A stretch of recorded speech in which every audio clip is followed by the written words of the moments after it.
കർത്താവിൻ്റെ വിലയേറിയ നാമം വാഴ്ത്തപ്പെടുമാറാകട്ടെ. ഇന്നത്തെ അല്പസമയത്തെ ധ്യാനത്തിനായിട്ട്, ചിന്തയ്ക്കായിട്ട് നമുക്ക് ഒരു വേദഭാഗത്തിലേക്ക് നമ്മുടെ ശ്രദ്ധയെ തിരിക്കാം.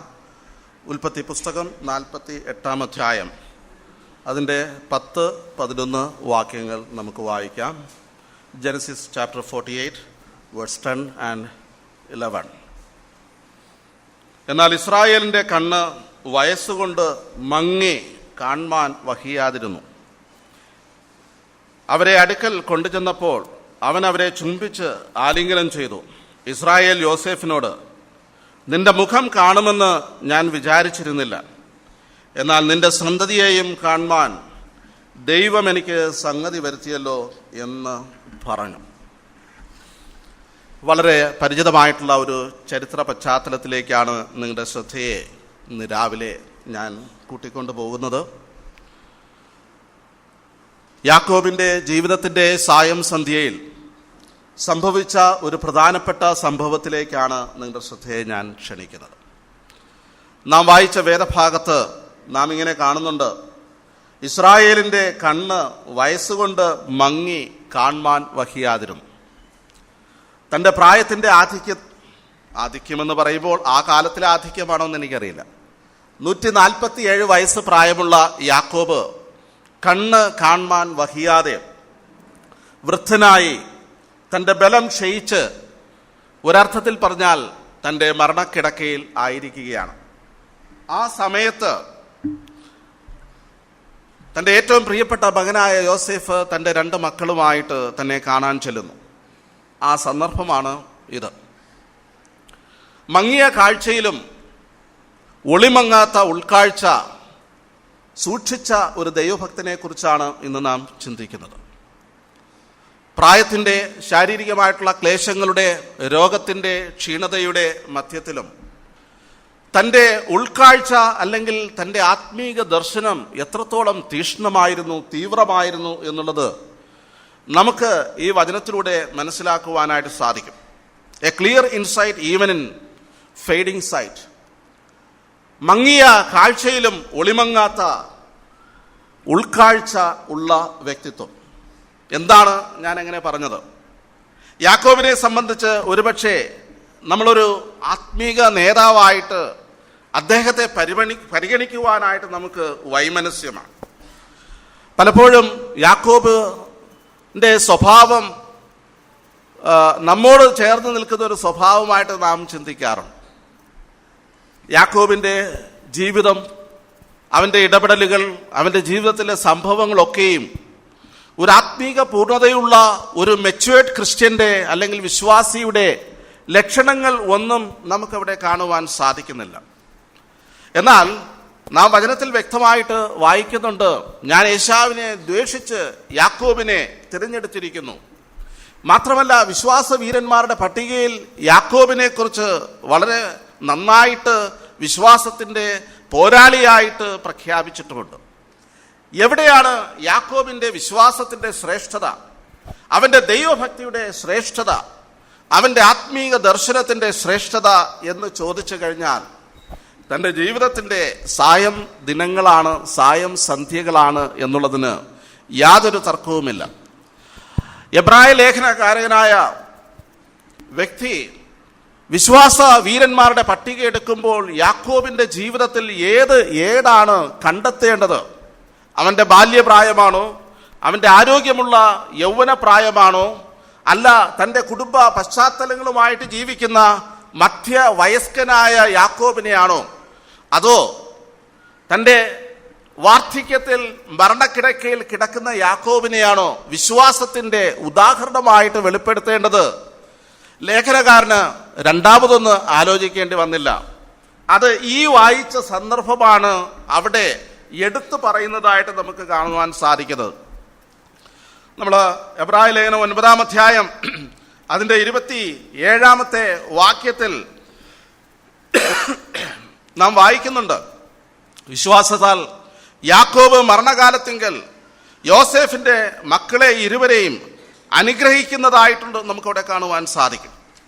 അത് ഈ ഒരു സന്ദർഭമാണ് അത്. എന്നാൽ യാക്കോബിന്റെ ശ്രേഷ്ഠതകളെ കുറിച്ച് നമുക്കിവിടെ കാണും. ഇവിടെ നമ്മൾ രണ്ടാമത്തെ ഭാഗത്തിലേക്ക് വരുമ്പോൾ കൊച്ചുമക്കളെ കണ്ട് അവരെ ചുംബിച്ച് ആലിംഗനം ചെയ്തിട്ട് യോസേഫിനോട് യാക്കോബ് പറയുന്നൊരു സ്റ്റേറ്റ്മെന്റ് ഉണ്ട്. എന്താ? നിന്റെ മുഖം കാണുമെന്ന് ഞാൻ വിചാരിച്ചിരുന്നില്ല, എന്നാൽ നിന്റെ സന്തതിയെയും കാണുവാൻ ദൈവം എനിക്ക് സംഗതി വരുത്തിയല്ലോ. യാക്കോബിന്റെ ദൈവാശ്രയത്തിന്റെയും ദൈവത്തിന്റെ കരത്തിന്റെ വ്യാപാരത്തെയും യാക്കോബ് അനുഭവിച്ചറിഞ്ഞ വാക്കുകൾ നമുക്കിവിടെ കാണുവാൻ സാധിക്കും. ഞാൻ എൻ്റെ സ്വപ്നത്തിൽ പോലും ഇങ്ങനെ പ്രതീക്ഷിച്ചിരുന്നില്ല. അല്ലയോ പ്രിയ മകനെ യോസേഫേ, നിന്നെ ജീവനോടെ കാണുമെന്ന് ഞാൻ പ്രതീക്ഷിച്ചതേയില്ല. എൻ്റെ ജീവിതത്തിൽ സംഭവിക്കുമെന്ന് ഞാൻ ഒരിക്കലും പ്രതീക്ഷിച്ചിരുന്നില്ല.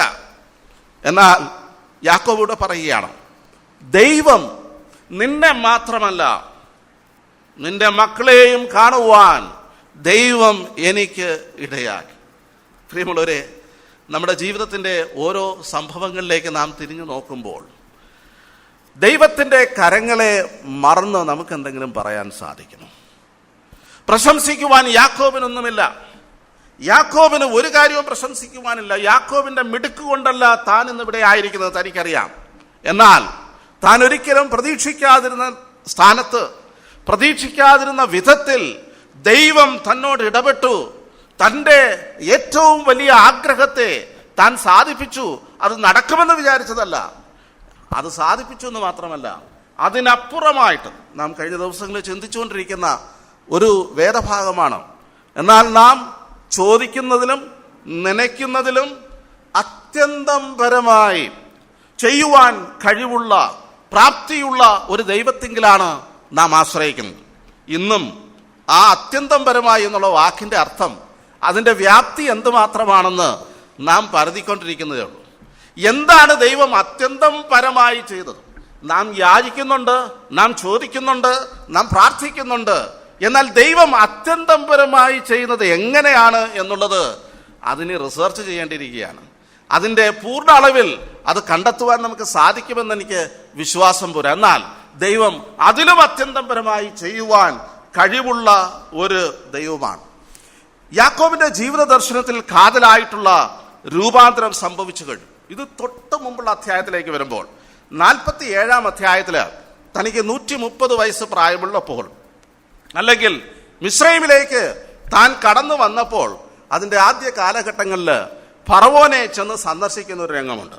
ആ ഭാഗത്തെ തൻ്റെ ജീവിത ദർശനവും 48 അധ്യായത്തിലെ ജീവിത ദർശനവും തമ്മിൽ കാതലായ വ്യത്യാസങ്ങൾ ഉണ്ട്. 47 അധ്യായം അതിൻ്റെ 9-ാമത്തെ വാക്യം നാം ഇങ്ങനെ വായിക്കുന്നു. യാക്കോബ് ഫറവോനോട്, എൻ്റെ പരദേശ പ്രയാണത്തിൻ്റെ കാലം 130 സംവത്സരമായിരിക്കുന്നു. എൻ്റെ ആയുഷ്കാലം ചുരുക്കം കഷ്ടമുള്ളതും അത്രേ. എൻ്റെ പിതാക്കന്മാരുടെ പരദേശ പ്രയാണമായ ആയുഷ്കാലത്തോളം എത്തിയിട്ടുമില്ല എന്ന് പറഞ്ഞു. നോക്കണേ, എൻ്റെ ആയുഷ്കാലം ചുരുക്കമായത്, അത് കഷ്ടസമ്പൂർണമായതാണ്. എൻ്റെ പിതാക്കന്മാരുടെ ആയുഷ്കാലമൊക്കെയും അത്രത്തോളമൊന്നും എത്തിയിട്ടില്ല. പ്രിയ സഹോദരന്മാരെ, പലപ്പോഴും നമ്മൾ ചോദിക്കും നമ്മളോട്, സഹോദരൻ എങ്ങനെ ഇരിക്കുന്നു, സഹോദരി എങ്ങനെ ഇരിക്കുന്നു? നമ്മൾ സാറിന് നാടൻ ഭാഷ ഇങ്ങനെ ഗോയിങ് ഓൺ എന്ന് പറഞ്ഞാൽ ഇങ്ങനെ തട്ടിമുട്ടിയൊക്കെ പോകുന്നു എന്ന് പറഞ്ഞാൽ ഒരു തൃപ്തിയൊന്നുമില്ല. ഇതിൽ കൂടുതലൊക്കെ ഒരു നല്ല നിലവാരമൊക്കെ നമ്മൾ പ്രതീക്ഷിച്ചതാണ്. പക്ഷേ ഒരു പൊത്തുവരുത്ത ഒരു ക്രിസ്ത്യാനിത്വം, ഒരു തൃപ്തിയില്ലാത്ത ഒരു മറുപടി നാം പ്രതീക്ഷിക്കാറുണ്ട്. ഫറവോന്റെ മുമ്പാകെ ഫറവോൻ യാക്കോബിന്റെ വിശേഷം ചോദിച്ചു, യാക്കോബേ എങ്ങനെയുണ്ട്? എന്തോ പറയാനാ, ആകപ്പാടെ 130 വയസ്സേ ആയുള്ളൂ. എൻ്റെ പിതാക്കന്മാരൊക്കെ ഇതിലും അപ്പുറമൊക്കെ ജീവിച്ചിരുന്നു.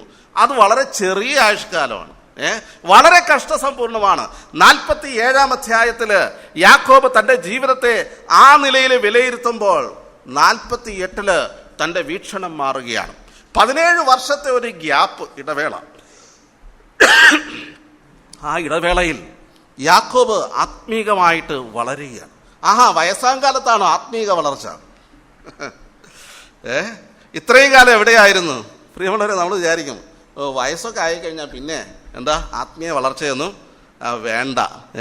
എന്നാൽ യാക്കോബിന്റെ ആത്മീക വളർച്ചയുടെ ഒരു നല്ല ശതമാനം നടക്കുന്നത് ഈ 17 വർഷക്കാലത്താണ്. ദൈവത്തിൻ്റെ നന്മകളെ ഓർത്ത് തൻ്റെ ജീവിതത്തെ തിരിഞ്ഞു നോക്കിയിട്ട് ദൈവത്തിൻ്റെ വിശ്വസ്തതകളെ ഓർത്ത് ദൈവത്തിൻ്റെ കരങ്ങളെ കണ്ടിട്ട് ദൈവത്തിന് മഹത്വം കൊടുക്കുന്ന ഏറ്റവും ശക്തിമാനായ ഒരു വിശ്വാസ വീരനായിട്ട് യാക്കോബ് രൂപാന്തരപ്പെടുകയാണ് ഇവിടെ.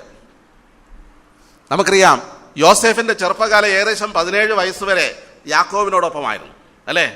യാക്കോബ് യോസേഫിന് വളരെ കളർഫുൾ ആയിട്ടുള്ള ഒരു വസ്ത്രമൊക്കെ കൊടുത്തു, a coat of many colours, അല്ലേ? വളരെ വിശേഷമായിട്ടുള്ളൊരു അങ്കി തയ്പ്പിച്ചു കൊടുത്തു. യാക്കോബിന്റെ ആ കാലഘട്ടം വളരെ വർണ്ണാഭമായിരുന്നു. കാരണം യോസേഫ് തൻ്റെ മുമ്പാകെ വളരുന്നു. അവനെക്കുറിച്ചുള്ള തൻ്റെ സങ്കല്പങ്ങളും പ്രതീക്ഷകളും സ്വപ്നങ്ങളുമൊക്കെ, അവൻ ധരിച്ചിരിക്കുന്ന വിശേഷമായ അങ്കിയൊക്കെ യാക്കോബിന്റെ കണ്ണുകളെ വളരെ സന്തോഷം ഉള്ളതാക്കി തീർത്തു. എന്നാൽ ഈ പ്രായാധിക്യത്തിൽ 130 മുതൽ 147 വയസ്സ് വരെയുള്ള 17 വർഷക്കാലം ഈ യാക്കോബ് എവിടെയാണ്? മിസ്രൈമിലാണ്. ഈ യോസേഫിന്റെ കൂടെയാണ്, ഗോശൻ ദേശത്താണ് താമസിക്കുന്നത്. അന്ന് യാക്കോബ് ഒരുപക്ഷെ യോസേഫിനെ കാണുമ്പോൾ വളരെ കളർഫുള്ളായിട്ട് കാണും, അല്ലേ? എന്താ? അവിടുത്തെ മന്ത്രിയാണ്, ഭരണാധികാരിയാണ്, അധികാരിയാണ്, സകലരും തന്നെ ബഹുമാനിക്കുന്നുണ്ട്. ശരിയാണ്, പുറമേ നോക്കുമ്പോൾ യോസേഫിനെ വളരെ കളർഫുള്ളായിട്ട് താൻ കാണുന്നുണ്ട്. എന്നാൽ യാക്കോബിന്റെ മനസ്സിനെ കുളിർപ്പിക്കുന്ന ഏറ്റവും വർണ്ണാഭമായിട്ടുള്ള കാഴ്ച എന്ന് പറയുന്നത് തൻ്റെ ജീവിതത്തിലേക്കൊന്ന് തിരിഞ്ഞു നോക്കുന്നതാണ്.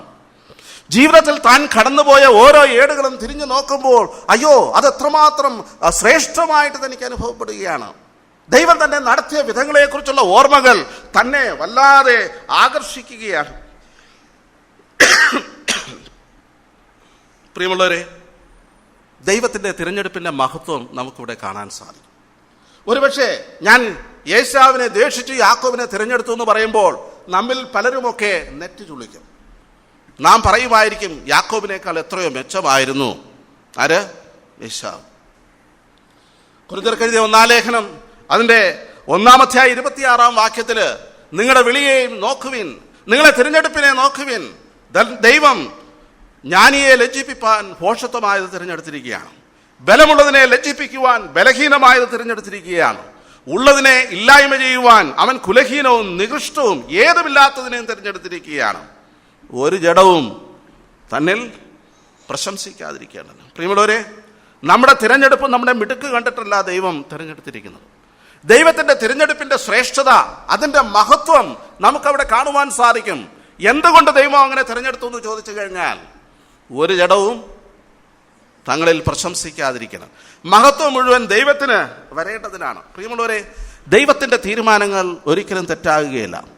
ദൈവത്തിന്റെ വഴി നടത്തിപ്പുകൾ ഒരിക്കലും തെറ്റായ ദിശയിലാകുകയില്ല. ദൈവത്തിന്റെ പദ്ധതികൾ അത് ഒരു കാലത്തും തകർന്നു പോകുന്നതല്ല. ദൈവത്തിന്റെ വിചാരങ്ങൾ അത് നമ്മുടെ വിചാരങ്ങളെക്കാൾ ഏറ്റവും ഉന്നതമായതാണ്. ആകാശം ഭൂമിക്ക് മീതെ ഉയർന്നിരിക്കുന്ന പോലെ ദൈവത്തിന്റെ വിചാരങ്ങളും പദ്ധതികളും പ്രിയമുള്ളവരെ ഏറ്റവും ഉന്നതമാണ്. ഒരുപക്ഷെ ജീവിതത്തിന്റെ കൈപ്പായ യാഥാർത്ഥ്യങ്ങളുടെ മുമ്പാകെ നാം നടക്കുമ്പോൾ ദൈവമേ, ഇതിലെന്താണ് മെച്ചം, ഇതിലെന്താണ് ശ്രേഷ്ഠത എന്നൊരു പക്ഷേ ചോദിച്ചേക്കാം. യാക്കോബിനോട് ചോദിച്ചാൽ യാക്കോബ് പറയും, അതെ, അത് മെച്ചമായതാണ്. എൻ്റെ മിടുക്ക് കൊണ്ടല്ല, ഞാൻ കടന്നുപോയതും ഓടിയതുമൊക്കെ, എൻ്റെ അധ്വാനവും എൻ്റെ വിജയവും അല്ല എൻ്റെ മടങ്ങി വരവുമൊക്കെ അത് എൻ്റെ പദ്ധതിയിൽപ്പെട്ടതായിരുന്നില്ല. പിന്നെയോ അതിൻ്റെ പിന്നിൽ വ്യാപരിക്കുന്ന ദൈവത്തിൻ്റെ കരചലനങ്ങളെ എനിക്ക് കാണുവാൻ സാധിക്കുമെന്ന് യാക്കോബിന് സാക്ഷ്യം പറയുവാനായിട്ട് സാധിക്കും. ഞാൻ മുമ്പോട്ട് പോകട്ടെ, എൻ്റെ വിഷയത്തിലേക്ക് വരികയാണ്. യാക്കോബ് ഈ പ്രത്യേക സന്ദർഭത്തിൽ തിരിഞ്ഞു നോക്കി ഓർക്കുന്ന തൻ്റെ റിഫ്ലക്ഷൻസ്, തൻ്റെ ഓർമ്മകളുടെ ചില പ്രത്യേക സ്ഥലങ്ങളിലേക്കാണ് ഇന്ന് ഈ ഉച്ചയോടടുത്ത സമയത്ത് നാം പോകുവാൻ ആഗ്രഹിക്കുന്നത്. 48-ന്റെ 3-ാമത്തെ വാക്യം നമുക്ക് വായിക്കാം. സർവശക്തിയുള്ള ദൈവം കനാൻ ദേശത്തിലെ ലൂസിൽ വെച്ച് എനിക്ക് പ്രത്യക്ഷനായി എന്നെ അനുഗ്രഹിച്ചു. യാക്കോബ് ഈ കട്ടിലിൽ ഇരുന്നു കൊണ്ട് കൊച്ചുമക്കളുടെ മുമ്പാകെ അല്ല, തൻ്റെ മകൻ യോസേഫിന്റെ മുമ്പാകെ നിന്നുകൊണ്ട് ഈ ചരിത്രം പറയുമ്പോൾ ഒന്നാമതായിട്ട് താൻ ഓർക്കുന്ന ഒരു രംഗമുണ്ട്. സർവശക്തിയുള്ള ദൈവം കനാൻ ദേശത്തിലെ ലൂസിൽ വെച്ച് എനിക്ക് പ്രത്യക്ഷനായി. ആ ലൂസിന്റെ പുതിയ പേര് ബഥേൽ എന്നാണ്. ഈ സന്ദർഭം നമുക്കറിയാം. സഹോദരനെ പേടിച്ച് താൻ തൻ്റെ അമ്മാവിൻ്റെ അടുക്കലേക്ക് ഓടിപ്പോവുകയാണ്. കനാൻ ദേശത്തിൽ നിന്ന് താൻ ഓടിപ്പോവുകയാണ്, പദ്ദൻഅരാമിലേക്ക് ഓടിപ്പോവുകയാണ്. നേരം വൈകി, സന്ധ്യയായി, താൻ വനപ്രദേശത്തായിരിക്കുന്നു. അവന് ഉറക്കം വന്നു. ഒരു കല്ല് തലയണയായിട്ട് വെച്ച് താൻ കിടന്നുറങ്ങുകയാണ്. അന്ന് രാത്രി സ്വപ്നത്തിൽ ദൈവം അവന് പ്രത്യക്ഷനാകുകയാണ്. എന്താ പ്രത്യക്ഷത? സ്വർഗത്തോളം എത്തുന്ന ഒരു ഗോവണി. അതിലൂടെ ദൂതന്മാർ കയറുകയും ഇറങ്ങുകയും ചെയ്യുന്നുണ്ട്. ഈ വലിയ ദർശനം വാസ്തവത്തിൽ തൻ്റെ ജീവിതത്തെ രൂപാന്തരപ്പെടുത്തുകയാണ്. യാക്കോബിന്റെ ജീവിതത്തിൽ ആദ്യമായിട്ട് ദൈവത്തെ കണ്ടുമുട്ടിയ സന്ദർഭമാണ് ഇത്. ലൂസിൽ വച്ച് ആ സ്വപ്നം കണ്ടിട്ട് താൻ ഉണർന്നെണീക്കുകയാണ്. ചില ചിന്തകൾ തൻ്റെ മനസ്സിലൂടെ കടന്നു പോവുകയാണ്. താനതോടെ പ്രസ്താവിക്കുന്നുണ്ട്, യഹോവ ഈ സ്ഥലത്തുണ്ട് നിശ്ചയം. ഈ സ്ഥലം എത്ര ഭയങ്കരം! ഇത് ദൈവത്തിൻ്റെ ആലയമല്ലാതെ മറ്റൊന്നല്ല. യാക്കോബ് ദൈവിക ദർശനത്തിൻ്റെ മുമ്പാകെ ആ സ്ഥലത്തിൻ്റെ ശ്രേഷ്ഠത മനസ്സിലാക്കുകയാണ്. അയ്യോ, ഞാനിതാ ഒളിച്ചോടുകയാണ്, ഞാൻ ജഡത്തിൽ ആശ്രയിച്ച് മുന്നോട്ട് പോവുകയാണ്, എൻ്റെ സഹോദരനെ ഭയന്ന് ഞാൻ പോവുകയാണ്, ഞാൻ ഇപ്പോൾ ആയിരിക്കുന്നത് വനാന്തരങ്ങളിലാണ്, ഞാൻ ഒറ്റയ്ക്കാണ് യാത്ര ചെയ്യുന്നത്. എന്നാൽ എന്നെ സന്ധിക്കുന്ന ഒരു ദൈവമുണ്ട്. സന്ധിക്കുക മാത്രമല്ല, ദർശനം നൽകുക മാത്രമല്ല, അബ്രഹാമിനോട് ദൈവം ചെയ്ത ഉടമ്പടി യാക്കോബിനോട് ആവർത്തിക്കുകയാണ്. അയ്യോ യാക്കോബേ, ദൈവം എങ്ങനെയാ നിന്നോട് ഉടമ്പടി ചെയ്യുന്നത്? അപ്പനെയും പറ്റിച്ചിട്ട് വരുന്ന വഴിയാണ്, സഹോദരനെയും പറ്റിച്ചിട്ട് വരുന്ന വഴിയാണ്. നിന്നോട് ഉടമ്പടി ചെയ്യുമോ ദൈവം? ദൈവത്തിൻ്റെ ഉടമ്പടികളെല്ലാം ഏകപക്ഷീയമായ ഉടമ്പടികളാണ്. യാക്കോബിന്റെ മിടുക്ക് നോക്കിയിട്ടല്ല ദൈവം ആ ദർശനം നൽകിയത്. അബ്രഹാമിനോട് ചെയ്ത ഉടമ്പടി ദൈവം യാക്കോബിനോട് നിവർത്തിക്കുകയാണ്, വീണ്ടും ആവർത്തിക്കുകയാണ്. യാക്കോബിന്റെ ഒരു മിടുക്കും അതിനകത്തില്ല, അത് തികച്ചും ഏകപക്ഷീയമാണ്. പ്രിയ ദൈവജനമേ, നമ്മുടെ ജീവിതത്തിൽ നാം ദൈവത്തെ സന്ധിച്ച ഒരു സന്ദർഭമുണ്ട്, അല്ല ദൈവം നമ്മെ സന്ധിച്ച ഒരു സന്ദർഭമുണ്ട്. നിങ്ങൾക്ക് ഓർത്തെടുക്കാൻ സാധിക്കുമോ? ആ ദിവസം നിങ്ങളുടെ ഓർമ്മയിലുണ്ടോ? ദൈവം ആരാണ് എന്ന് നിങ്ങൾക്ക് വെളിപ്പെടുത്തിയ ദിവസം, നിങ്ങൾ ആരാണ് എന്ന് ദൈവം നിങ്ങൾക്ക് വെളിപ്പെടുത്തിയ ദിവസം, ദൈവവും നിങ്ങളും തമ്മിൽ ഒരു ഉടമ്പടിയിൽ ഏർപ്പെട്ട ദിവസം, ഒരു ബന്ധത്തിൽ ഏർപ്പെട്ട ദിവസം. ഈ ഒരു ദിവസം നിങ്ങളുടെ ജീവിതത്തിൽ ഉണ്ടായേ മതിയാവും. ദൈവവുമായിട്ട് ഒരു ഉടമ്പടി ചെയ്ത ദിവസം. യാക്കോബും ദൈവവുമായിട്ട് ഒരു ഉടമ്പടി അവിടെ ചെയ്യുന്നുണ്ട്. എന്നാൽ അതിലുപരിയായിട്ട് ഒരു കവനന്റ് ദൈവം യാക്കോബുമായിട്ട് ചെയ്യുകയാണ്. ഇത് ഉറപ്പാക്കേണ്ട ഒരു അത്യാവശ്യ ഘട്ടത്തിലാണ് നാം എത്തിച്ചേർന്നിരിക്കുന്നത്. നാം ദൈവമക്കളാണ്, ദൈവത്തെ ആരാധിക്കുന്നുണ്ട്, സഭയായിട്ട് ഒരുമിച്ച് കൂടി വരുന്നുണ്ട്. എന്നാൽ ഈ ഒരു ദിവസം നമ്മുടെ ജീവിതത്തിലുണ്ട് എന്ന് നാം ഉറപ്പാക്കുക. വ്യക്തിപരമായിട്ട് യേശു കർത്താവിനെ ദൈവവും കർത്താവുമായിട്ട് രക്ഷിതാവായിട്ട് അംഗീകരിച്ചൊരു ദിവസം നമ്മുടെ ജീവിതത്തിലുണ്ടോ?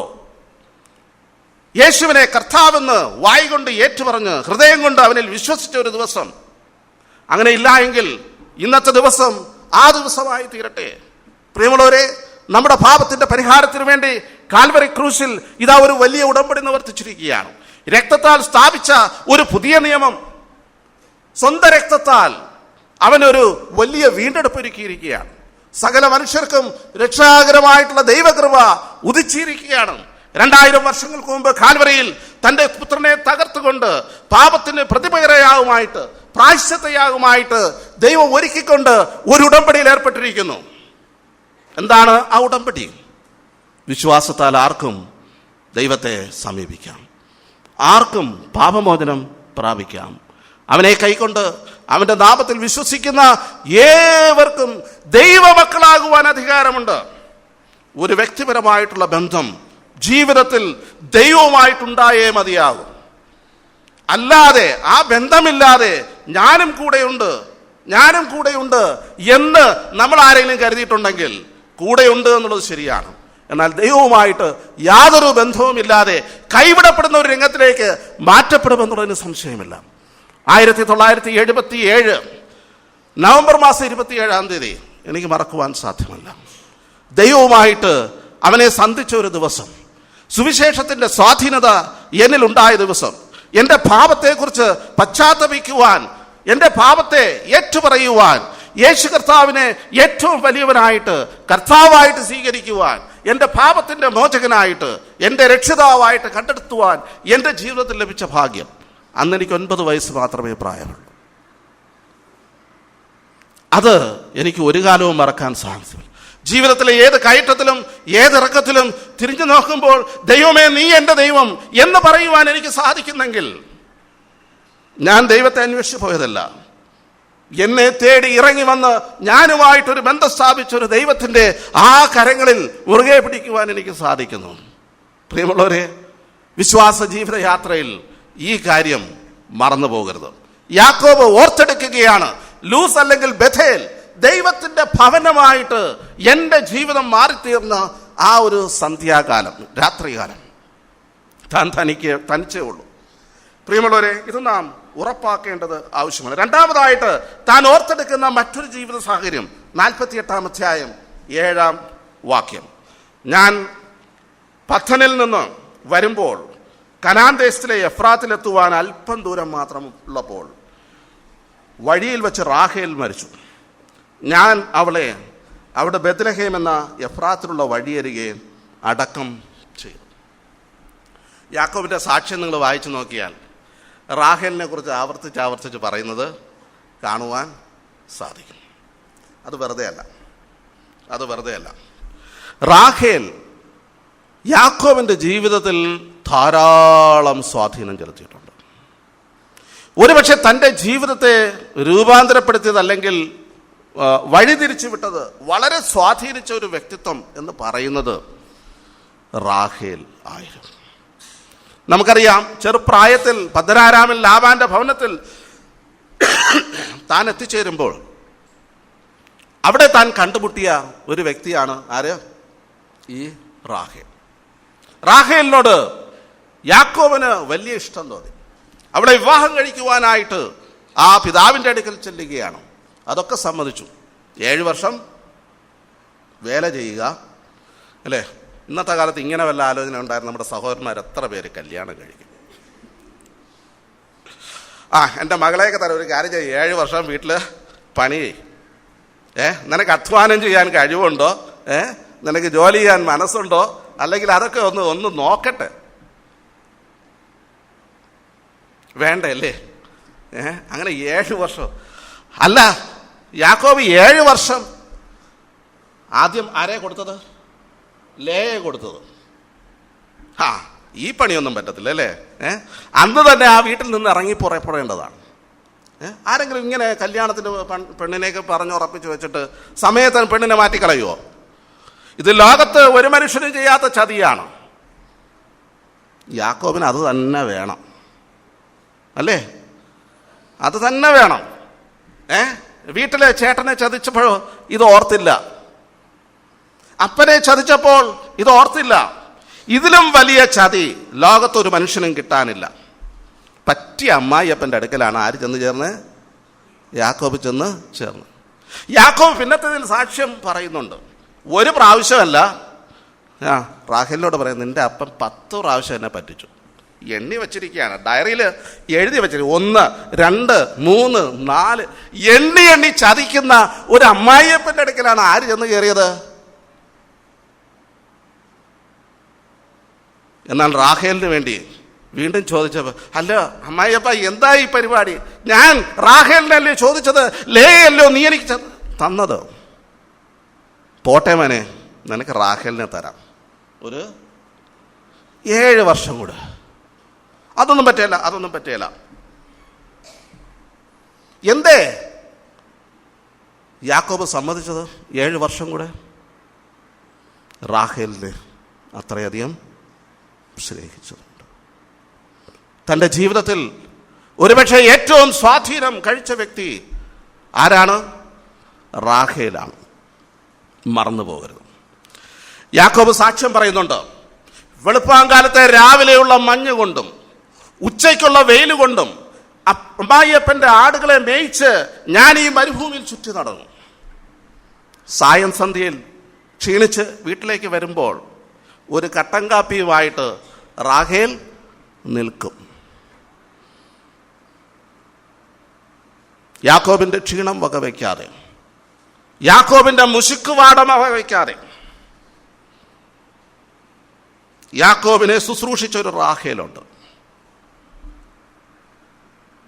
താൻ റാഹേലിനെ അത്രയ്ക്ക് സ്നേഹിച്ചതുകൊണ്ട് അത് അല്പകാലം പോലെ യാക്കോബിന് തോന്നി. പ്രിയമുള്ളവരെ, നമ്മുടെ ജീവിതങ്ങളിൽ സ്വാധീനം ചെലുത്തുന്ന വ്യക്തികളെ നാം മറന്നു പോകരുത്.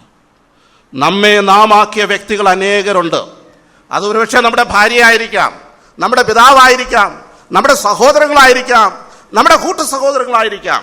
നിങ്ങളെ ആത്മീകമായിട്ട് മുന്നോട്ട് നടത്തിയ അനേക വ്യക്തിത്വങ്ങളുണ്ട്. യാക്കോബിന് അങ്ങനെ പറയാനൊരു വ്യക്തിത്വമുണ്ട്. ആരാന്നറിയാമോ? റാഹേൽ. ദീർഘകാലം തന്നോടുണ്ടായിരുന്നില്ല. എപ്പോഴാണ് മരിക്കുന്നത്?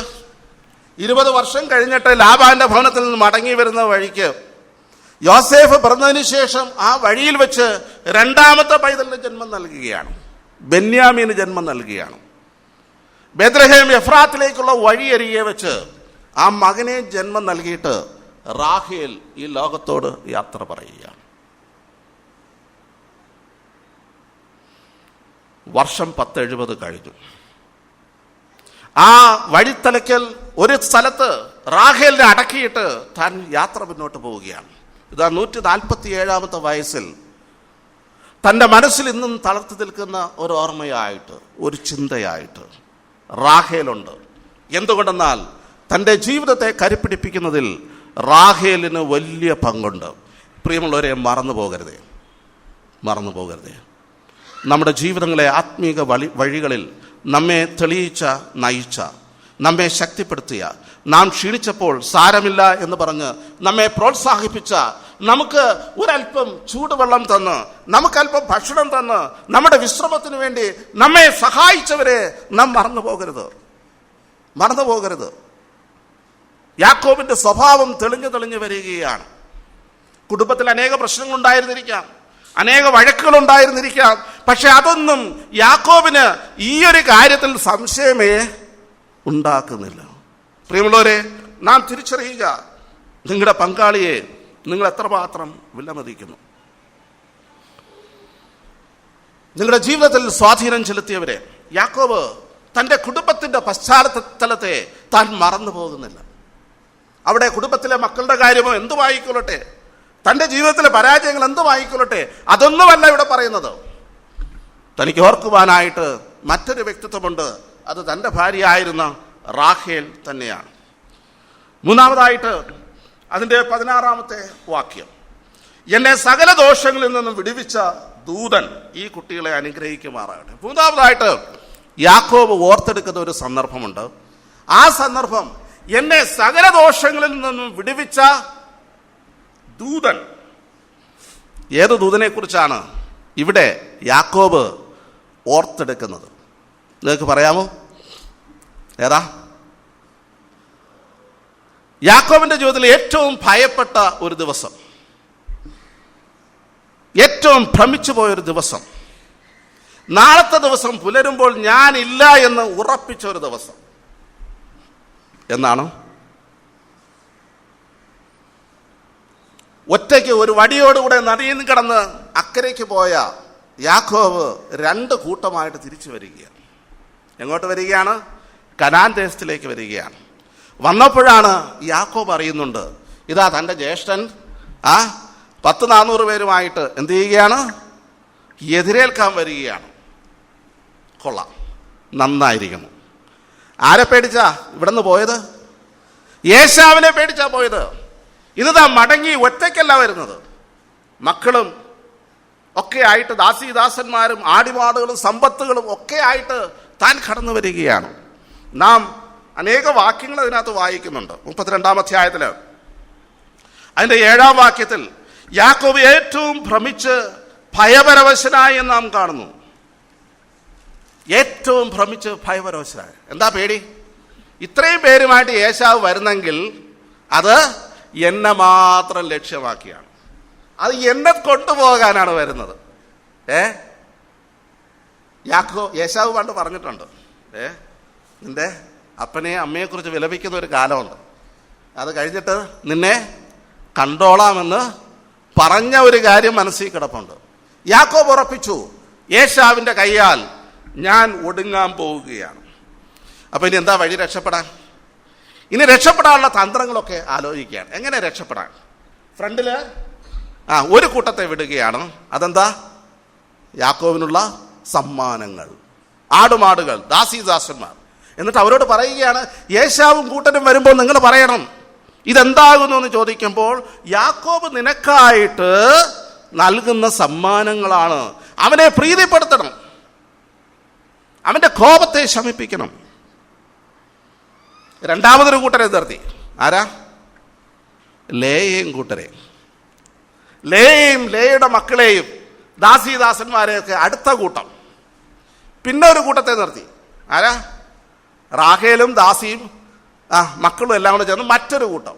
3 കൂട്ടമായിട്ട് ഫ്രണ്ടില് ആ യബോക്കടവിന്റെ അപ്പുറത്ത് കരയിൽ കയറ്റി വിട്ടിട്ട് യാക്കോബ് ഇപ്പുറത്ത് നിൽക്കുക. യാക്കോബിന്റെ പേടി ഒന്ന് നോക്കിക്കോണേ, സ്വാർത്ഥത. ഓക്കെ, യാക്കോബ് അത്രയ്ക്ക് പേടിച്ചു പോയി കേട്ടോ, അത്രയ്ക്ക് പേടിച്ചു പോയി. യാക്കോബിന്റെ ഓട്ടത്തിന്റെ മിടുക്കൊക്കെ എവിടെ? അവന്റെ ശൂരത്വം എവിടെ? അവന്റെ ആരോഗ്യം എവിടെ? തകർന്നു പോയ ദിവസമാണ്. എന്താ?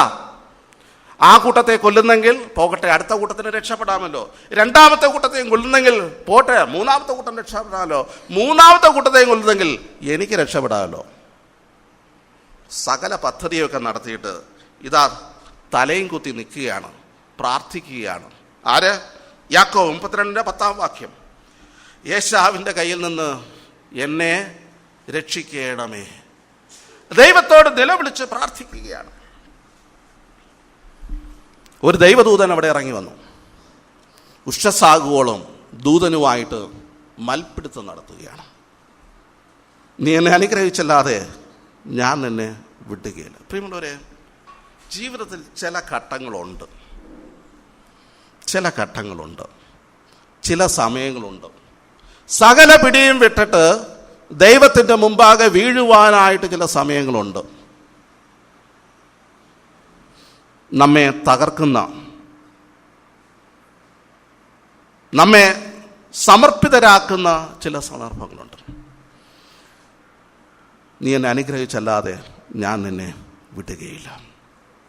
പല കാര്യങ്ങളും അവിടെ സംസാരിക്കുന്നുണ്ട്. ദൂതൻ ചോദിക്കുന്നുണ്ട് പേരെന്ത്, അതൊക്കെ ചോദിക്കുന്നുണ്ട്. യാക്കോബിന് ഇത്രയും കാലം ഈ മൽപ്പിടുത്തത്തിൽ തന്നെ സഹായിച്ചൊരു കാര്യമുണ്ട്. എന്താണെന്നറിയാമോ? അവൻ്റെ തുട. അതിൻ്റെ ബലത്തിലാണ് താൻ ഇത്രയും കാലം ജീവിച്ചു പോകുന്നത്. തനിക്ക് ബാക്കി എന്ത് ഫെയിലായാലും ഏതിൽ വിശ്വാസം ഉണ്ടായിരുന്നു? തൻ്റെ കാലിൽ തനിക്ക് ഭയങ്കര വിശ്വാസമായിരുന്നു. ഓടി രക്ഷപ്പെടാമെന്നുള്ളതാണ് അതിൻ്റെ ഒരു പ്രാധാന്യം. ഓട്ടക്കാരനാണ്. ഈ മൽപ്പിടുത്തം നിങ്ങൾ കണ്ടിട്ടുണ്ടോ? ഗുസ്തി മത്സരത്തിൽ കൈയും കാലും അതിൻ്റെ മസിലുകളുമാണ് ഏറ്റവും കൂടുതൽ ഉപയോഗിക്കുന്നത്. ഇതാ ദൂതനുമായിട്ടുള്ള മൽപ്പിടുത്തത്തിലും ദൂതനെ എതിരിട്ട് മൽപ്പിടുത്തത്തിൽ തോൽപ്പിക്കാനായിട്ട് അല്ല, അവനോട് പോരിടുവാനായിട്ട് തൻ്റെ തുടയിലാണ് താൻ ആശ്രയിച്ചത്. ദൂതനെ ജയിക്കുവാനും തൻ്റെ ശാരീരിക ക്ഷമതയിൽ താൻ ഊന്നിയിട്ടുണ്ട്. ഇവിടെ നാം വായിച്ചുവല്ലോ, എന്നെ സകല ഭയങ്ങളിൽ നിന്നും വിടുവിച്ച ദൂതൻ. ദൂതൻ എന്താ ചെയ്തേ? അവൻ്റെ തുടയുടെ തടമൊന്ന് തൊട്ടു. അവൻ മുടന്തുള്ളവനായിട്ട് ചേർന്നു. പ്രിയമുള്ളവരെ, നമ്മുടെ ജീവിതത്തിൽ ദൈവം ചില സന്ദർഭങ്ങളിൽ തൊടും. ആ തൊടുന്നത് എവിടെയെങ്കിലും ആയിരിക്കില്ല. നമ്മുടെ ഏറ്റവും ബലമുള്ളത്, നമ്മുടെ സുരക്ഷിതത്വത്തിന് നാം കൂടുതൽ ആശ്രയിച്ച സ്ഥാനം എവിടെയാണോ, നാം ഏറ്റവും ഊറ്റം കൊണ്ടിരുന്നത് എവിടെയാണോ, അവിടെയാണ് ദൈവം തൊടാൻ പോകുന്നത്. അവിടെ തൊട്ടല്ലാതെ നമുക്ക് നമ്മെ തന്നെ സമർപ്പിക്കുവാൻ സാധ്യമല്ല. നമ്മിൽ ഓരോരുത്തർക്കും അങ്ങനെ ഒരു സ്ഥലമുണ്ട്. നാം നമ്മെ തന്നെ സമർപ്പിക്കുവാനായിട്ട് ദൈവം ഉപയോഗിക്കുന്നത് അവിടമായിരിക്കും. തിരിച്ചറിയുക. എന്നെ സകല ഭയങ്ങളിൽ നിന്ന് വിടുവിച്ച ദൂതൻ. നിന്റെ പേരിന് യാക്കോബ് എന്നല്ല, ഇസ്രായേൽ എന്ന് ആകും. പിറ്റേ ദിവസം കാര്യങ്ങളൊക്കെ മാറുകയാണ്. തൻ്റെ പ്രാർത്ഥനയും ദൈവം മുമ്പാകെയുള്ള സമർപ്പണവും തന്നെ ദൈവം മുമ്പാകെ ഇട്ടുകൊണ്ട് ദൈവത്തോടുള്ള അപേക്ഷയും ദൈവം കേട്ടു എന്ന് മാത്രമല്ല, പിറ്റേ ദിവസം യാക്കോബ് എതിരേറ്റ് വരുമ്പോൾ എന്താ സംഭവിക്കുന്നത്? പ്രതീക്ഷയ്ക്ക് വിരുദ്ധമായിട്ട് ഏശാവ് സൗഹൃദത്തോടുകൂടെ യാക്കോബിനോട് പെരുമാറുകയാണ്. തൻ്റെതൊന്നും നഷ്ടപ്പെടുത്തില്ല. മാത്രമല്ല, താൻ പ്രതീക്ഷിച്ചതിനപ്പുറമായിട്ട് ഒരു സ്വീകരണ മനോഭാവത്തോടുകൂടിയാണ് ഏശാവ് നമുക്കെതിരെ വരുന്നത്. പ്രിയമുള്ളവർ, നമ്മുടെ സകല ഭയങ്ങളിൽ നിന്നും നമ്മെ വിടുവിക്കുന്ന ഒരു ദൈവമുണ്ട്. നാം പേടിക്കുന്ന സകല ഭയങ്ങളിൽ നിന്ന് നമ്മെ വിടുവിക്കുന്ന ഒരു ദൈവമുണ്ട്. ദൈവത്തിന്റെ മുമ്പാകെ നമ്മെ സമർപ്പിക്കുമെങ്കിൽ യാക്കോബ് ഇതാ തന്റെ ജീവിതാന്ത്യത്തിൽ സാക്ഷ്യം പറയുകയാണ്, എന്നെ സകല ഭയങ്ങളിൽ നിന്നും വിടുവിച്ച ദൂതൻ. തീർന്നില്ല. യാക്കോബ് മറ്റൊരു കാര്യം ഇവിടെ ഓർക്കുന്നുണ്ട്.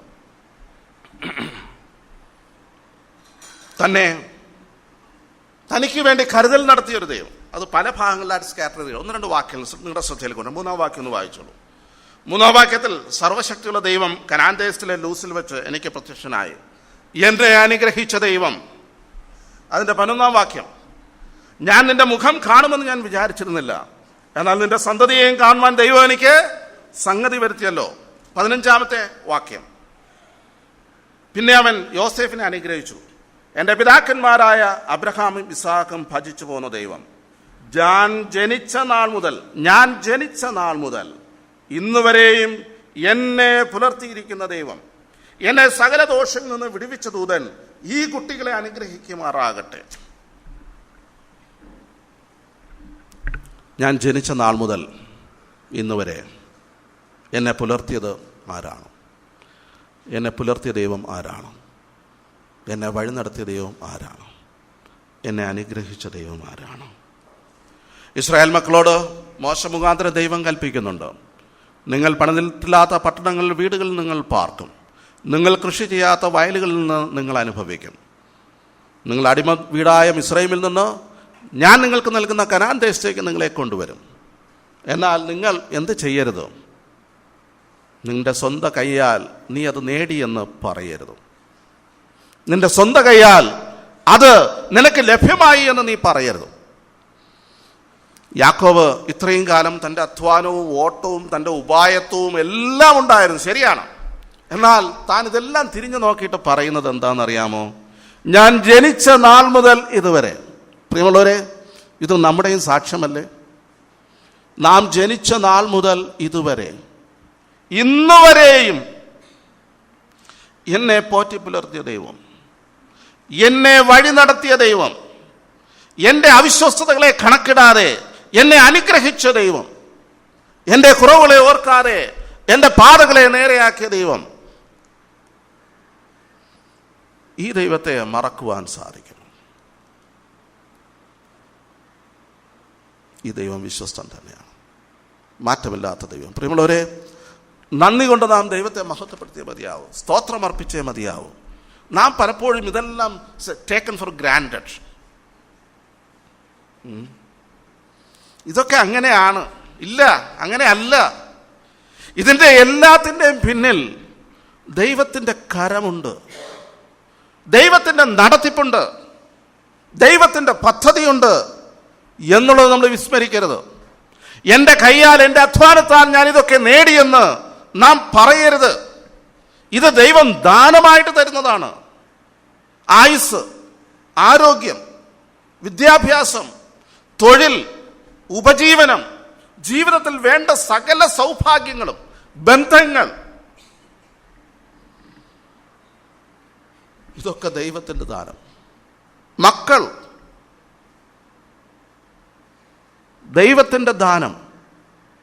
ദൈവം നൽകിയതല്ലാതെ നമുക്കൊന്നുമില്ല.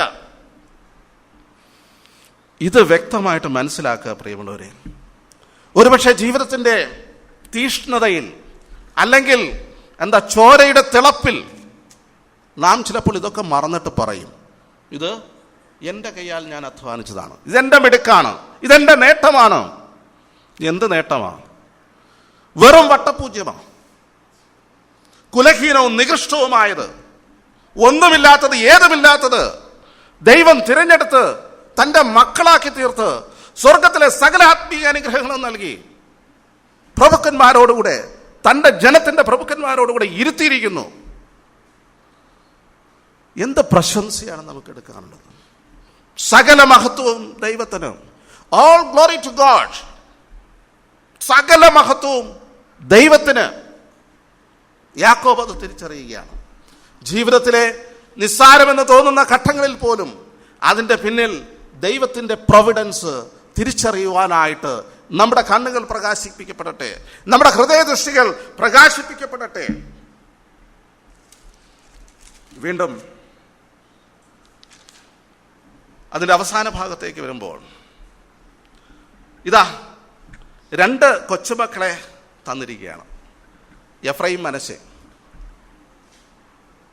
താൻ ഒരിക്കലും അത് പ്രതീക്ഷിച്ചതല്ല. യോസേഫ് ദുഷ്ടമൃഗം പറിച്ചു കീറിപ്പോയി എന്നാ പറയുന്നത്. ഇനി യോസേഫ് എന്ന ഗോത്രത്തെക്കുറിച്ച് ചിന്തിക്കേണ്ടതില്ല,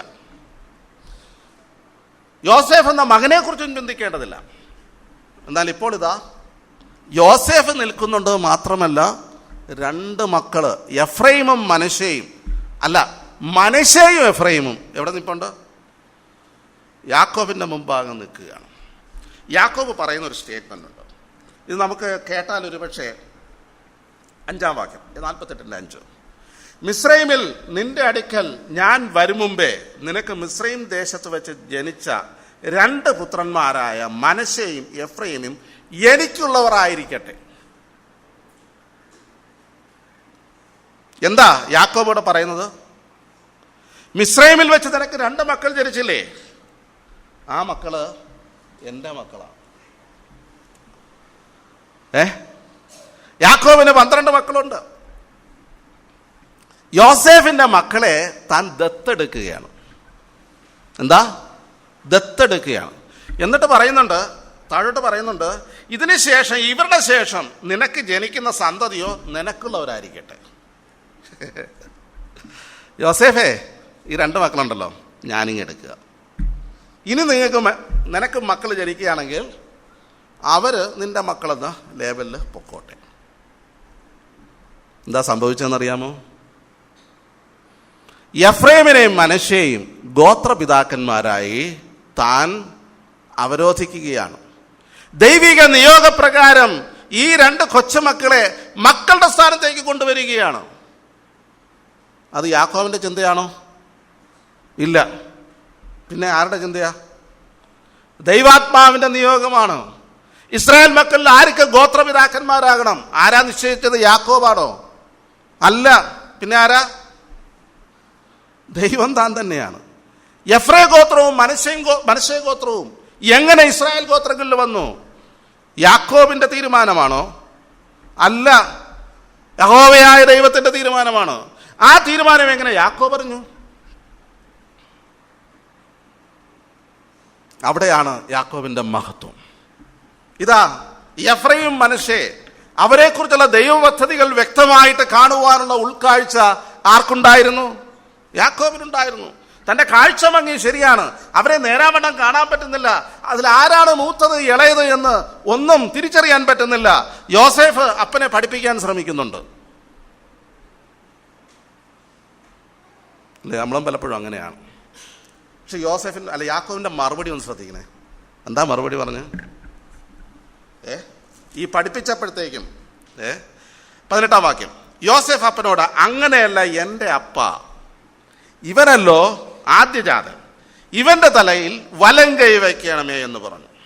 എന്നാൽ അവന്റെ അപ്പൻ സമ്മതിക്കാതെ, എനിക്കറിയാം മകനെ, എനിക്കറിയാം മകനെ, എനിക്കറിയാം. പ്രിയമുള്ളവരെ, ദൈവത്തിൻ്റെ പ്ലാനിൻ്റെ മുമ്പായ കർത്താവേ, അത് ശരിയല്ല കേട്ടോ, അതിങ്ങനെ ആയാൽ കുറച്ചുകൂടെ മെച്ചമാകുമായിരുന്നു. ദൈവത്തിന് ബുദ്ധി ഉപദേശിക്കുവാൻ മന്ത്രിയായിട്ട് നാം ചിലപ്പോഴൊക്കെ തക്കം കിട്ടുമ്പോഴൊക്കെ പ്രാർത്ഥനയിലും അല്ലാതെയും ഒക്കെ ദൈവത്തെ ഉപദേശിക്കാറുണ്ട്. യാക്കോബ് പറയുന്നത്, എനിക്കറിയാം മകനെ, എനിക്കറിയാം. അങ്ങനെയല്ല അപ്പ എന്ന് യോസേഫ് യാക്കോബിനെ പഠിപ്പിക്കാൻ ശ്രമിക്കുമ്പോൾ, എനിക്കറിയാം മകനെ, എനിക്കറിയാം.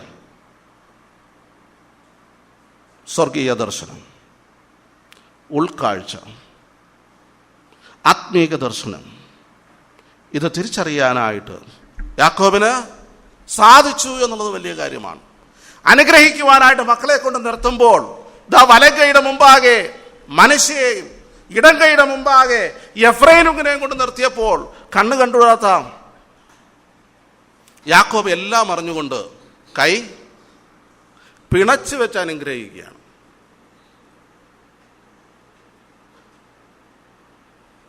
എഫ്രൈമിനെ മനശ്ശെയ്ക്ക് മുമ്പനാക്കി. എഫ്രൈം എന്നുള്ളത് ഒരു പ്രബല ഗോത്രമായിട്ട് തീർന്നു. യോസേഫ് എന്നൊരു ഗോത്രം ഇസ്രായേൽ ഗോത്രങ്ങളിലുണ്ടോ? ഉണ്ടോ? ഇല്ല. എഫ്രൈമും മനശ്ശെയുമാണ് അവിടെ ഉള്ളത്. യോസേഫ് ഗോത്രം എന്നൊരു ഗോത്രമില്ല. ഇതാ ദൈവത്തിന്റെ പദ്ധതി നടപ്പിലാക്കുവാനായിട്ട് നിയോഗം ലഭിച്ച യാക്കോബ്, മക്കളെ അനുഗ്രഹിക്കുന്ന യാക്കോബ്, അവരെ ചേർത്ത് പിടിച്ച് ആലിംഗനം ചെയ്യുന്ന യാക്കോബ്, അവരുടെ മുഖത്ത് അവരുടെ നെറ്റിയിൽ ചുംബിക്കുന്ന ഒരു യാക്കോബ്. എങ്കിലും അനുജൻ അവനേക്കാൾ അധികം വർദ്ധിക്കും, അവന്റെ സന്തതി ജനസമൂഹമായി തീരുമെന്നിങ്ങനെ പറഞ്ഞു. ഇസ്രായേലർ നിന്റെ പേർ ചൊല്ലി അനുഗ്രഹിക്കും എന്ന് പറഞ്ഞ് എഫ്രൈമിനെ മനശ്ശെക്ക് മുമ്പാക്കി.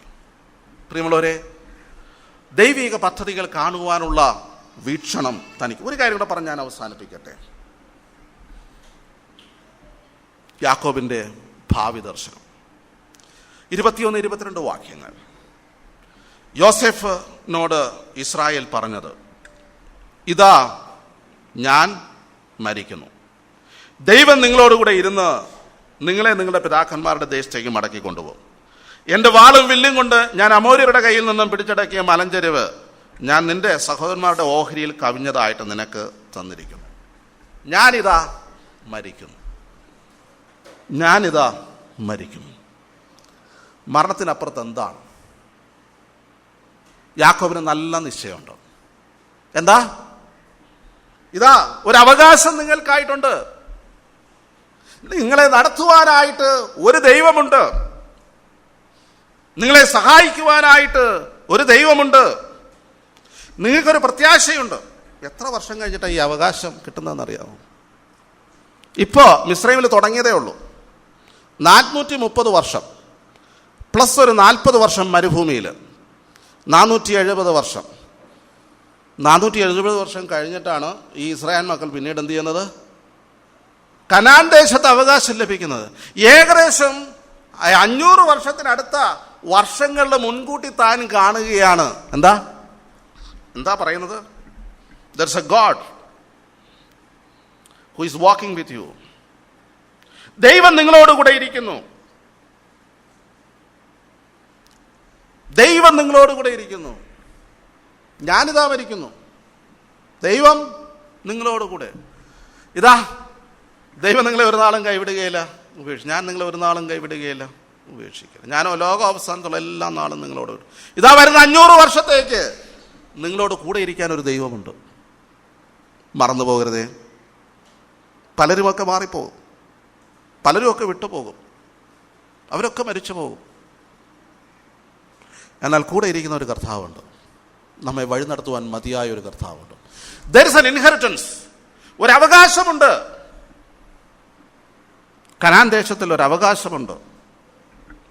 ആ അവകാശത്തിൽ ഒരു ബോണസ് യോസേഫിന്റെ മക്കൾക്ക് നൽകുകയാണ്. ഞാൻ വില്ലും വാളും കൊണ്ട് അമോര്യരുടെ കയ്യിൽ നിന്ന് പിടിച്ചടക്കിയ ആ മലഞ്ചെരിവ്, അത് ഏതാണെന്ന് എനിക്കറിയില്ല. യാക്കോബ് എപ്പോഴാണ് വില്ലും വാളും കൊണ്ട് അമോര്യരോട് യുദ്ധം ചെയ്തതെന്ന് എനിക്കറിയില്ല. ആകപ്പാട് എനിക്കറിയാൻ സാധിക്കുന്നത് ശേഖേമിൽ 100 വെള്ളിക്കാശ് കൊടുത്തിട്ട് ഏൽ എലോഹ ഇസ്രായേൽ എന്ന് പറയുന്ന ഒരു ബലിപീഠം, യാഗപീഠം പണിതു. യാക്കോബിന്റെ ബലിപീഠമായിട്ട് ദൈവത്തിന് പണിത്. അത് ശേഖേമ്യരോട് വിലയ്ക്ക് വാങ്ങിയതാണ്, അത് ഹിവ്യരോട് വാങ്ങിയതാണ്. എന്നാൽ യാക്കോബ് ഇവിടെ പറയുന്നത് പ്രവചന ദൃഷ്ടിയാൽ പറയുന്നതാണ്. അമോര്യരുടെ കയ്യിൽ നിന്ന് പിടിച്ചടക്കുന്ന ഒരു മലഞ്ചെരിവുണ്ട്. ആ മലഞ്ചെരിവ് നിങ്ങൾക്ക് മറ്റ് ഗോത്രങ്ങളെക്കാൾ അധികമായിട്ട് ഞാൻ തരികയാണ്. വിശ്വാസത്തിൻ്റെ വാഗ്ദത്തങ്ങളിലെ ഒരു ഉറപ്പ്. പ്രിയമുള്ളവരെ, നാം ഭൂമിയിൽ താൽക്കാലികമായിട്ട് ജീവിക്കുന്നവരാണ്. 70 ഏറെയാൽ 80, അത്രയൊന്നും നമ്മൾ എത്തുമെന്നൊന്നും പ്രതീക്ഷിക്കേണ്ട. എന്നാൽ അതുകൊണ്ട് ഈ ഭൂമിയിലെ വാസം ചിലപ്പോൾ തീർന്നു വരാം, നമ്മുടെ കർത്താവ് വരുവാൻ താമസിച്ചാൽ. എന്നാൽ അതിനപ്പുറത്ത് ഒരു ഉറപ്പ് നമുക്കുണ്ട്, ഒരു കർത്താവ് നമുക്കുണ്ട്. നമ്മെ കൊണ്ടുപോകുവാൻ, നമ്മെ കൂടെ ചേർക്കുവാൻ നമുക്ക് വേണ്ടി ഒരു അവകാശമൊരുക്കുന്ന ഒരു കർത്താവുണ്ട്. നാം നിരാശപ്പെടേണ്ടവരല്ല. നമുക്ക് വേണ്ടിയിട്ടുള്ള ദൈവിക പദ്ധതി കേവലം ഭൗമികമല്ല, ഈ ഭൂമിയിലെ താൽക്കാലികമായിട്ടുള്ള കാര്യങ്ങളല്ല. സ്വർഗത്തിൽ നമുക്ക് സൂക്ഷിച്ചിരിക്കുന്ന അനേക നിക്ഷേപങ്ങളുണ്ട്, അനേക വാഗ്ദത്തങ്ങൾ നമുക്കുണ്ട്. അതൊക്കെ പ്രാപിക്കുവാനായിട്ട് ദൈവം നമ്മെ ഒരുക്കിയിരിക്കുകയാണ്. ഇത് കാണുവാനുള്ള ഉൾക്കാഴ്ച നമുക്കുണ്ടോ? നമ്മുടെ ഭൗമിക കാഴ്ച മങ്ങിയാലും കുഴപ്പമില്ല. ഇത് സജീവമായിട്ട് നമ്മുടെ ഹൃദയങ്ങളിൽ നിലനിൽക്കുവാൻ ആവശ്യമുണ്ട്. നമ്മെ മുന്നോട്ട് നയിക്കുന്നത് അതാണ്. അത് നമ്മുടെ വിശ്വാസത്തിന്റെ പ്രഖ്യാപനമാണ്. അത് പ്രത്യാശയുടെ ഒരു കാര്യമാണ്. അത് ദൈവം നമുക്ക് ദൈവത്തിന്റെ ആത്മാവിനാൽ തന്നിട്ടുള്ള ഒരു നിക്ഷേപമാണ്. ഇത് നമ്മുടെ ഹൃദയങ്ങളിൽ ജ്വലിച്ചുകൊണ്ടിരിക്കട്ടെ. A clear insight even in fading sight. വ്യക്തമായിട്ടുള്ള ഒരു ഉൾക്കാഴ്ച, ഭൗമികമായിട്ടുള്ള കാഴ്ച മങ്ങുമ്പോഴും യാക്കോബ് സൂക്ഷിച്ചു. അതുകൊണ്ടാണ് എബ്രായ ലേഖനകാരൻ ഈ സന്ദർഭം തൻ്റെ വിശ്വാസത്തിൻ്റെ പിണക്കിളായിട്ട് ഏറ്റവും ഉന്നതമായിട്ടുള്ള ഒരു സ്ഥാനമായിട്ട് കണ്ടത്. പ്രിയമുള്ളവരെ, യാക്കോബിൻ്റെ ഈ കാഴ്ച നമ്മുടെ ഹൃദയത്തിൻ്റെ ഉൾക്കാഴ്ചയായിട്ട് തീരട്ടെ. അത് നമ്മുടെ ഹൃദയങ്ങളെ തുടിപ്പിക്കട്ടെ, ഹൃദയത്തെ ത്രസിപ്പിക്കട്ടെ.